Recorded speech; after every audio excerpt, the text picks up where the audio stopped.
The tower that we did at, I can say Cape Canaveral, where we did this, a launch tower, a huge structure. It was 185 feet tall, solid steel, of course, to withstand launching rockets. It only took about 186 pounds of explosives to bring that down.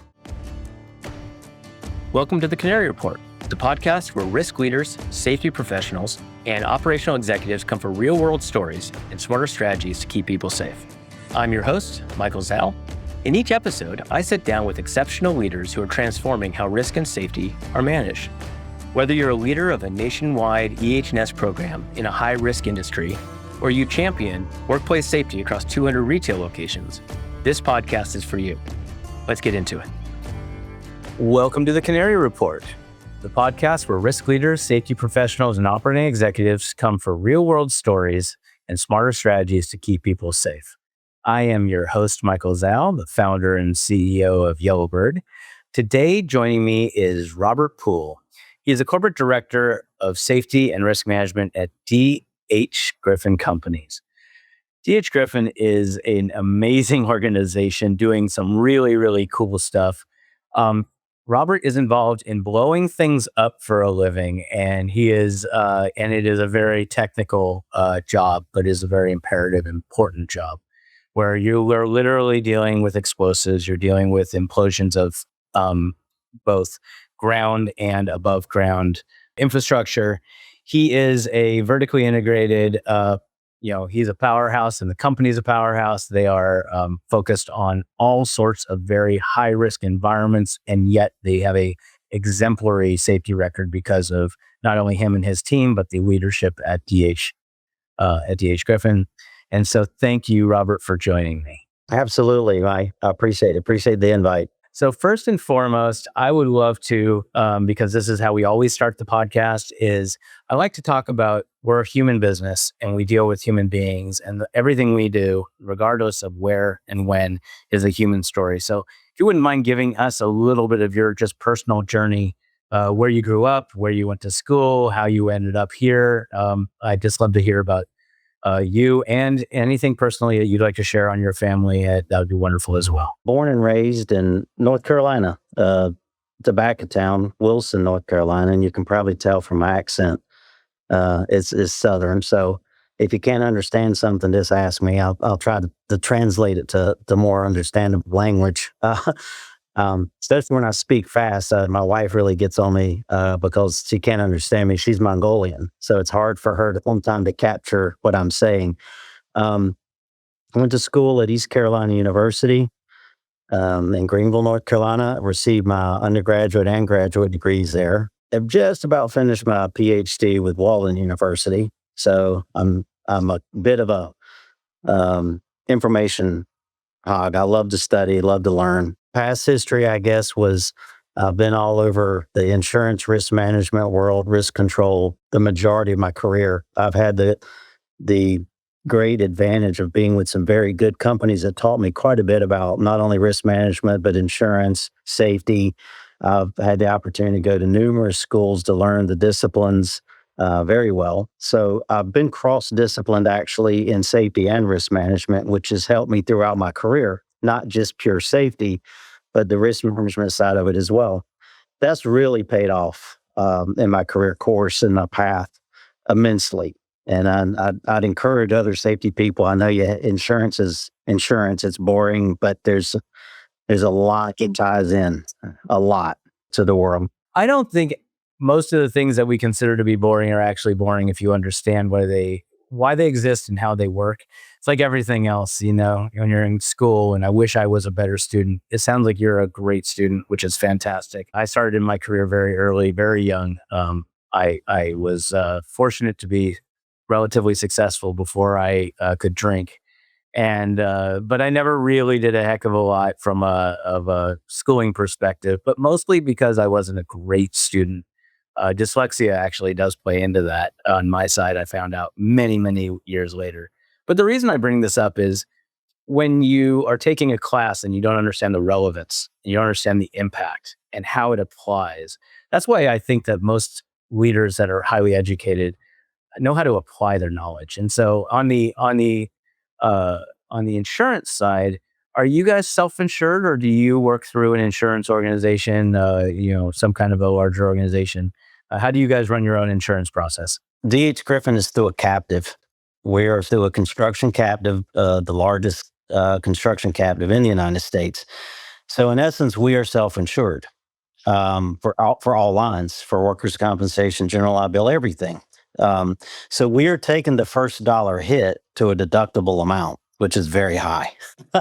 So given that, safety and risk management becomes paramount as it should be in any organization. But when you are writing the checks yourself for all the legal and everything else, you don't have somebody between you and the attorneys or any or the claimants. It's you and how you deal with it and handle it. It makes a big difference when you're writing those checks and how you want to write them and who you're writing them to and how much you're writing them for. So it heightens the level. Absolutely does. And it's interesting because we do a lot of work for very large organizations.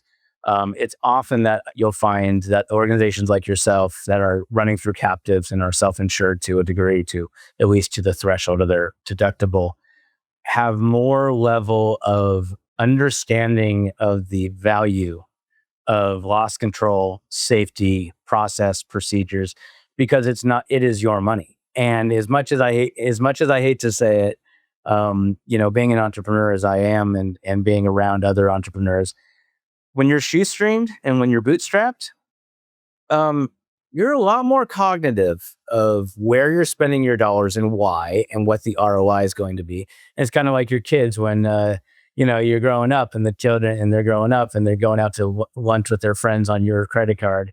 All of a sudden, they're hosting and being very, very generous with your money. And then all of a sudden they get their first job and they're like, Dad, it is really expensive. I'm like, yeah, yes, and you're welcome.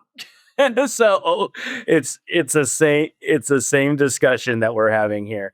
So tell me about your organization from your personal organization, Rob, on safety, and kind of where you guys span, where you do business, and what your purview is, just as a leader. DH Griffin's the third largest wrecking company in the United States, and we're about number 9 in the world. So we are a large company. We get into any type of wrecking you can think of. So the exposures to us are massive. From implosions to mechanical demolition, we're heavily equipment oriented. And then you've got your labor aspect, a lot of burning. So you've got tremendous exposure. So the company is heavy equipment. We all over the United States, literally, and then the world. We do several jobs overseas a year, multiple jobs. So you not only have the exposure here, you've got it with overseas, which brings a whole nother level of exposure in, of course. My job with the company was coming in to head up the corporate safety level, the umbrella, as well as the risk management, all of the insurance, the claims, the litigation that pertains to that part of it. Does DH Griffin also own their own heavy equipment, or do you partner and lease, or how does that work? Because I know that there's a lot of things like rigging and inspections and equipment things, and we do so much of that for construction firms. Do you do that yourselves, or do you partner with third parties on getting that heavy equipment? No, we own it. We are the largest buyer of Komatsu track hose in the United States, hands down. We have just about 2,000 pieces of equipment, and we move all of our own equipment. One of our edges is we can mobilize virtually anywhere in the United States with heavy equipment in 24 hours or less. So we do all our maintenance, we do all our inspections. We use third parties sometime, but not usually. It's heavily done internally, right down to our aircraft. Our owner is very meticulous about keeping all of that in house. And I work with that as well. I'm a pilot, so I work with that part of it as well, and get involved in that. So we are heavily self-independent, you might say, in everything we do. Our equipment's heavily specialized, so not everybody can work on it. We even have pieces of equipment that had been built and made for us that nobody can literally work on but us and understand it. So we are highly specialized outfit. Now, do you have a lot of surge employees, or is it the kind of environment where you have a lot of FTE, full-time employees that are always on staff? What is the percentage of subcontract staff that you bring in for programs, and then full-time staff that you use within reason? 95 and 5.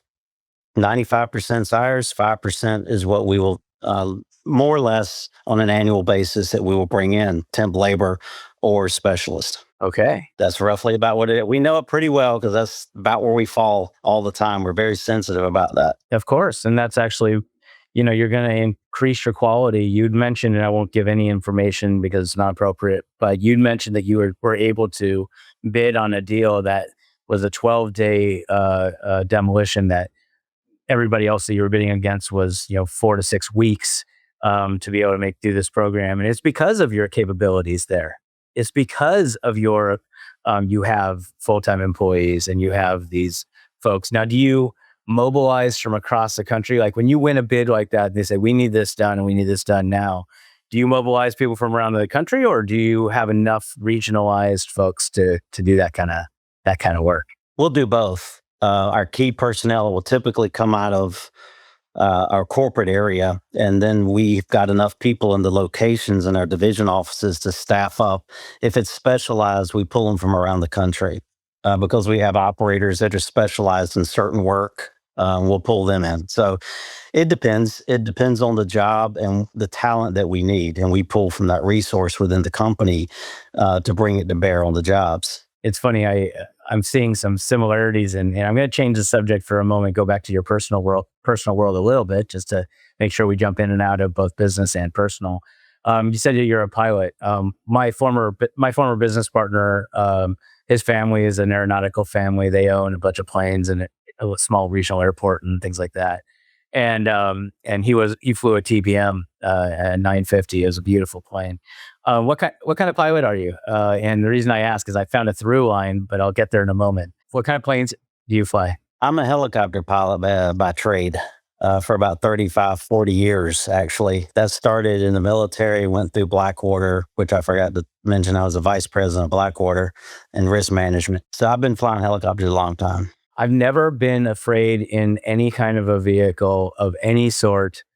Vehicle, whatever you want to call it. I guess it's a vehicle. I don't know what you would call a helicopter, but any kind of a machine except for a helicopter.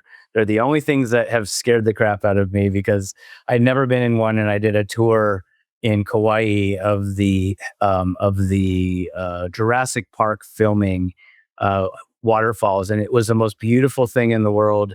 And it scared me so badly because the pure drops. I mean, and if it wasn't for the pilot who was calm and steady and his voice didn't crack at all, but man, if he would have gone like, oh no, I would have lost it. It's not for everybody. It's usually on a tour helicopter is pretty easy, pretty smooth, but a lot of people don't like helicopters. So I love them. I get that. And, it's funny because this is the through line that I was going to mention. So as I do these interviews and have these conversations with leaders like yourself, I mean, you're a fascinating individual. A lot of people would think that people in safety, which is why I do this, are eggheads. They're very square. They're very risk averse. They want policies and procedures and compliance. And you're a helicopter pilot. The last guy I interviewed was a former Air Force trainer, and now he does experimental airplanes. There's a gentleman who was a drag race guy, DIY, 10,000 horsepower, down controlled basically a rocket on the ground. It was a motocross gentleman who's been doing it for 20 years, and he's 50 something years old and jumps motocross. And I'm thinking to myself, we are supposed to be, the eggheads. And it seems as though the leaders in safety all have this through line of understanding risk, being able to calculate it, don't not do things. They just calculate it. And it's actually a good, important dialogue to have in this industry, that we all have risk. There's nothing we do in the world that doesn't have risk. Now, tell me about your personal life. Are you married, family, I kids, am. all that kind of stuff? I'm married. Yeah, my wife is Mongolian, which most people don't even know where Mongolia is. So that's a little unique. There's only about 3 million of them left in the world. So it's kind of a dying civilization, more or less. Dying language, definitely. It's like Latin. It's hard to speak. But no kids. I have a stepson, but no children.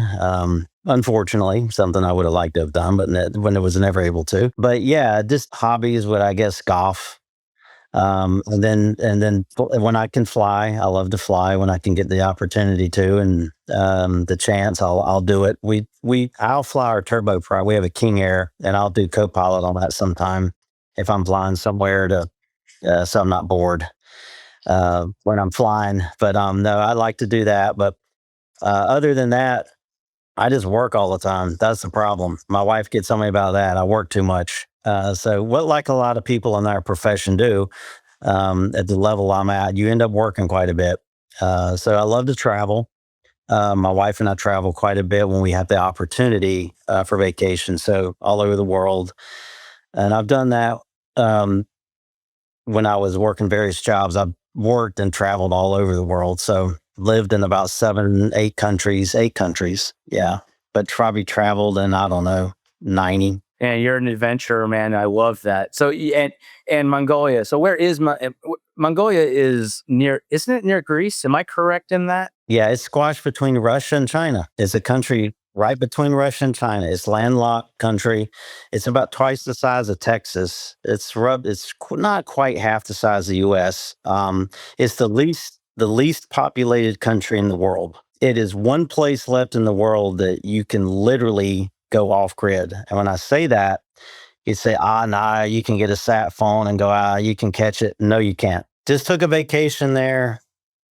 On a vacation. We go back about every year, but last year, and we went out. It's kind of like the outback. You go out in the middle of nowhere, and it's just beautiful country. But I had a sat phone because our owner made me take it with me. We hit a lot of places. There was absolutely no reception, zero, nothing.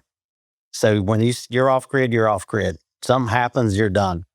And I like that. Actually, I like that. That's fun for me. That's kind of weird to say, but it's fun. How did you meet your wife? In Chicago. Of course, as one does. That's how you meet a Mongolian bride, is go to Chicago. It was actually through a friend of mine who was dating a friend of hers, Mongolian friend, and introduced us.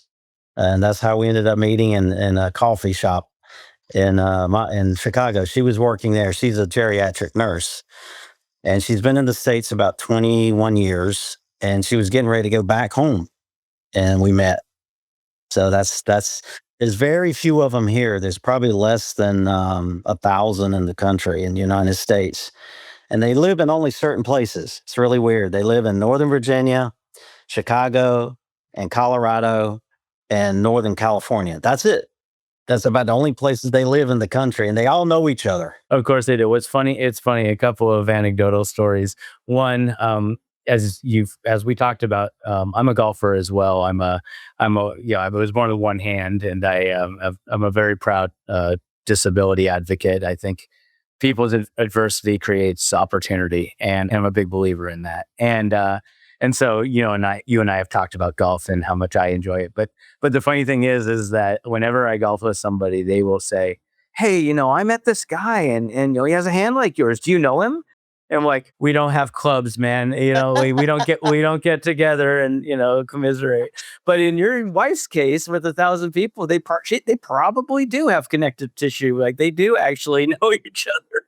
Oh, they do. Yeah, it's scary, but they do. They're very tight knit community, very tight knit. But it's interesting. It's a lot of fun. That's fantastic. That's fantastic. My past life, by the way, I was in satellite communications, and you and I briefly touched on some satellite stuff and rockets and things like that.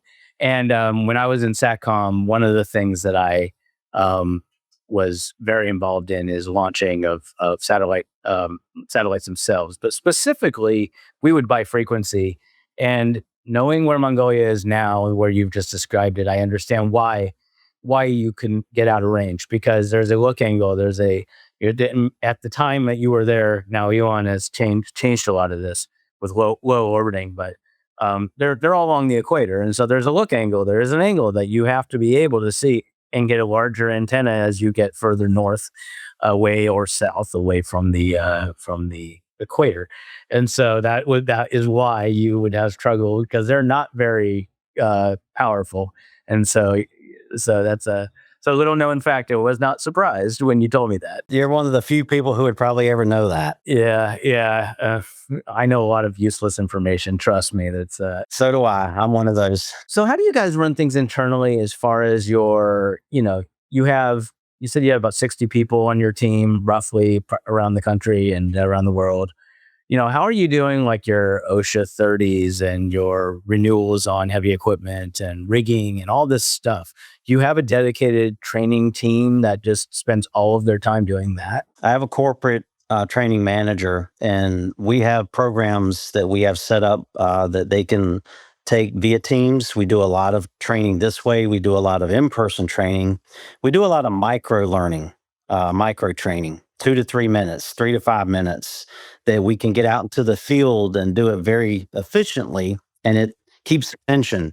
And we constantly do that. I think last year we did over 25,000 of those views, that we did. And they literally can be accessed right off your phone, and done. And we do that quite a bit. We're heavy into the electronic media because we are spread out, and it's impossible to pull people in all the time. So we are heavily dependent upon electronic media for training purposes. My staff will do this. We'll do training in groups. We believe in small, quick training. The OSHA 10 and OSHA 30 are what they are. They're 10 and 30 hours. So you got to deal with that. So we have our own program for that. So we do it internally, our 10 and 30s. So we attack it that way. And we found it to be efficient, but we're always looking for ways to improve it and make it better than it is, of course. But it's never going to be perfect. No, it's not. And it's funny because I'm a contrarian when it comes to business and technology in general. And if you look at my evolution in my career and ending up founding Yellowbird is, when we started in computers, there were mainframes and everybody connected remotely with dumb terminals, these mainframes.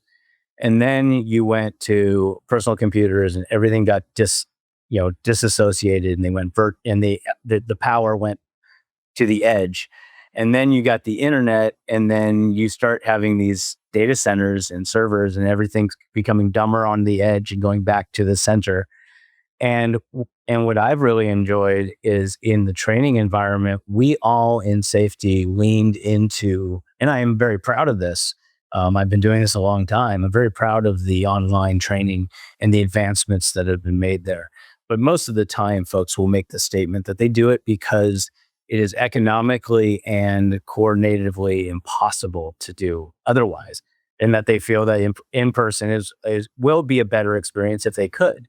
And so, and for me, like we executed 118 locations in 30 days last month, because I use hyper localized talent to go out and do in person, and it's actually less expensive than virtual because I'm using hyper localized talent. And so doing things like an in person versus an online, I say if you spent $110 a person to do in person or $110 to do virtual, which would you choose? You're like, well, yeah, I do 110 in person every time.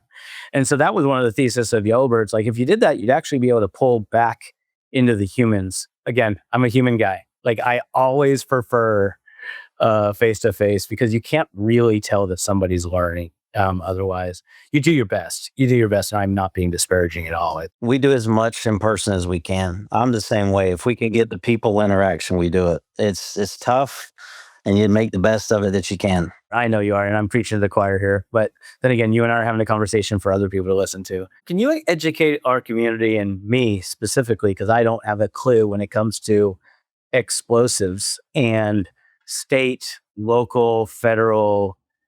What do you need to do to arrange to blow up a building? I find it to be such a fascinating and a little intimidating and very scary job if you don't know what you're doing. You obviously are excellent at it, but what's the process look like outside of the technical process of planting the explosives in the right areas to make sure it's a controlled fall?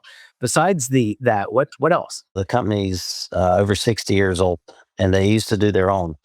A lot of it now we do by third party. We have literally companies that we have partnered with, I guess now for 30 to 40 years. So they're almost integral to us. They're almost part of our company. One reason that it was separated a long time ago, of course, is liability.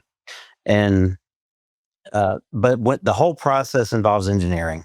You've got to learn how to where the weak points are on the building, and how to bring that structure down. Is what most people think is you just come in, put a bunch of explosives, and blow it up. Before that's done, we'll spend months sometime gutting the building. Everything in that building comes out: windows, doors, any kind of ceiling panels, any kind of. A lot of times we take the guts out, all the metal, all the piping, all the wiring will come out of the building. It's literally a concrete or steel shell is what you have left. And then you look at existing drawings and then a lot of inspection of the structure, to figure out where are the weak points and where do we want it to fall. First, you have to determine that. Where's it going to go? Where do you want it to land? Bringing it in a pile. Does it need to go a little to the right, a little to the left? Do you have a building next to it? The amount of explosives it's going to use, because you have the shock waves. Is that going to be a factor? What's under the building? Is there basements involved? Are there utilities involved for, say, a city that you've got to be aware of? What kind of substructure do you have? Is it water? Is it sand? Is it what's under you? Because all of that's going to transmit a blast wave, perpetuate out, which can cause damage to other structures. All of this has to be looked at, and we have our own internal engineers, but we also often partner with engineering firms that we've done business with forever to help us with the larger shots like this. The smaller ones we handle ourselves. We design the patterns. We gut the building. We know what to take out of it. We weaken it. You always weaken a structure. Most people think that you just put the explosives on a column or something and blow it up. No, actually, the structure is weakened. You'll go in and actually hammer sections of the building almost to within falling, or make cuts on structures, on steel. Literally, you're leaving tiny bits holding up. So you weaken the structure significantly to help it fall the way you want it to fall. Like cutting down a tree. It's like cutting down a tree. Yeah, you're making sure just enough to fall correctly. And the goal is to use the least amount of explosive as possible. That's the goal. So you work as hard as you can to use the least amount. And it's surprising. I mean, most structures that we take down, I'll give you an example. The tower that we did at, I can say, Cape Canaveral, where we did this, a launch tower, a huge structure. It was 185 feet tall, solid steel, of course, to withstand launching rockets. It only took about 186 pounds of explosives to bring that down. That is not a lot, considering what you are dealing with there. Wow, that is great preparation right there. That is fantastic preparation. So regulatorily, when you go into a program like this, let's say you need to go California or some places highly regulated, what do you, who approves this? Like, how do you go through, what is the process for that? State and federal have guidelines for moving explosives around, as well as bringing them into the state and what you're going to do. It really comes down to states have some guidelines, but then your localities are the ones that really dictate a lot of the final things. So let's say, for example, you're working in LA. Let's just use LA. The state of California has guidelines, and they're relatively easy. And I'm speaking high level. Yeah, high level. But the cities are then going to dig into everything you do, and they have to issue the final permits for actually doing the demolition, control of dust, control of you name it. So it's really the entity, the county, the city that you're blasting in that has the final say in the regulation and the permitting of what's going to happen, and how it's going to happen, literally, and when it's going to happen. I was going to ask that question as well. And I imagine that you have to get authorization to clear buildings and presence all around it for, I don't know how far, but it must be pretty far, I would imagine, to make sure that there's no humans at risk. No, the blast is actually very well contained. You have more items flying away from the building, just from the building collapsing, than the explosives. Now, one thing that comes into play, you can't just load up explosives in one day. Typically takes several days.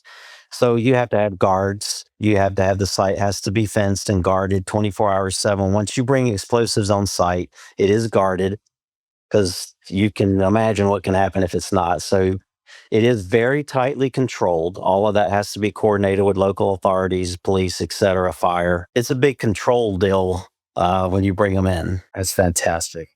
Well, thank you so much. That was very, very helpful. I guarantee you that there will not be more than 5% of my listeners that would have known any of this. So, and that's the goal. That's the goal of these discussions, just to have these dialogues about, and we have mostly safety and risk and liability people that listen. And so their heads are probably exploding right now, thinking about all the things that they would have to make sure that they had well purview over. That's just that part. But then again, the safety side of it is huge. The risk, each shot, most insurance companies don't want anything to do with blowing something up. So again, being self-insured, we're taking that risk. The majority of it is going to be on us. So we do have overarching coverage sometime, because simply based on the structure, we may have to pull in what you'd call excess insurance for coverage. And then you're getting to the hundreds of millions of dollars of exposure. So we've had that happen. And if we have to go to that level, then you're talking about a whole nother layer of questions, and show me and prove to me this is not going to happen, or this is going to happen. That's actually more tedious than getting the permits and working with the cities, is proving to your risk managers and your insurance carriers that we know what we're doing if we have to get the excess coverage. But then we've got to meet and prove to the entity, say the city, the county, that we've got this under control. And if it does go haywire, we have that controlled as well, in the event it does go wrong. So my background, and I'll let us wrap up here, but my background is actually in SATCOM, as I mentioned, but I used to do a lot of work with FEMA, and we supplied the levee break in Louisiana. That was our origination of our company, was actually around that, because we needed phones. President Bush actually used our phones at the first phone call during that period of time. But I'm very familiar with how challenging it is to be in a dynamic environment and have the insurance companies not really want anything to do with it, except you need to be insured. And at the end of the day, insurance and reinsurance, and then those who underwrite all of it, you're right, it is one of the most complex pieces of the entire equation. So Rob, thank you, man. This was fantastic. I could talk to you absolutely all day. I appreciate you so much for coming on. If there's anything we can do for you at Yellowbird, please don't hesitate. But you're a class act, man. So thank you again. Thank you, Mike. I appreciate it. Thanks for the invite. My pleasure. That's it for today's episode of the Canary Report. If this conversation helped you reframe how you think about risk and safety, please do me a favor. Hit subscribe, leave a review, and share it with somebody who needs to hear it. We're building a new category of safety and risk leadership, one that's faster and smarter. Leaders who aren't just empowered by tech, but whose wisdom is accelerated by it. To learn more about how Yellowbird's cutting-edge platform is empowering leaders to solve workplace safety and risk challenges faster, smarter, and at scale, visit goyellowbird.com. Don't forget to subscribe to our Spotify, Apple Podcasts, and Yellowbird pages to stay up to date.